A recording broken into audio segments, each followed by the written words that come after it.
20 కోట్ల సంవత్సరాల క్రితం ఆఫ్రికా నుంచి చీలిపోయి మన భారతదేశం ఎలా పుట్టింది? అది సుమారుగా 20 కోట్ల సంవత్సరాల క్రితం. మన భూమి మీద కేవలం 2 ఖండాలే ఉండేవి. ఒకటి లురేషియా, ఇంకొకటి గోండ్వానా. ఈ గోండ్వానా సూపర్ కాంటినెంట్లోనే India, Africa, South America, Australia, Madagascar మరియు అంటార్కిటికా కలిసుండేవి. 15 కోట్ల సంవత్సరాల క్రితం భూగర్భంలో జరిగిన టెక్టానిక్ ఫోర్సెస్కి ఈ గోండ్వానా ఖండం చీలిపోవడం మొదలైంది. ఈస్ట్ ఆఫ్రికా నుంచి మడాగాస్కర్ అండ్ ఇండియా ప్లేట్స్ సపరేట్ అయిపోయాయి. మన ఇండియా భాగం చీలిపోయి ఈశాన్యం వైపు ప్రయాణించడం మొదలుపెట్టింది. ప్రతి సంవత్సరానికి 15 నుంచి 20 సెంటీమీటర్ల స్పీడ్తో ప్రయాణించడం మొదలుపెట్టింది. ఇప్పుడు ఉన్న ఖండాలు సంవత్సరానికి కేవలం 4 సెంటీమీటర్లే కదులుతున్నాయి. అంటే అప్పట్లో ఇండియా భాగం 15 నుంచి 20 సెంటీమీటర్లు కదిలింది అంటే అది చాలా హై స్పీడ్. సుమారుగా 7 కోట్ల సంవత్సరాల పాటు మన ఇండియా భాగం అదే స్పీడ్తో ప్రయాణించింది.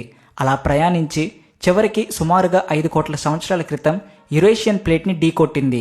ఈ యురేషియానే ప్రస్తుతం ఉన్న ఏషియన్ ప్లేట్. జనరల్గా ఇలా 2 టెక్టానిక్ ప్లేట్స్ గుద్దుకున్నప్పుడు అవి భూమిలోకి వెళ్ళిపోవాలి. కానీ మన ఇండియా ప్లేట్ సన్నగా లైట్ వెయిట్గా ఉండడం వల్ల బ్యూయాంట్ ఫోర్స్కి 2 ప్లేట్స్ మధ్య ఉన్న ల్యాండ్ ఒత్తిడికి గురయ్యి దాన్ని పైకి లేపాయి. దీని కారణంగా పుట్టుకొచ్చినవే ప్రస్తుతం ఉన్న హిమాలయ కొండలు. ఇంట్రెస్టింగ్ విషయం ఏమిటంటే మన ఇండియా ప్లేట్ హిమాలయాలని ఇంకా పుష్ చేస్తూనే ఉంది.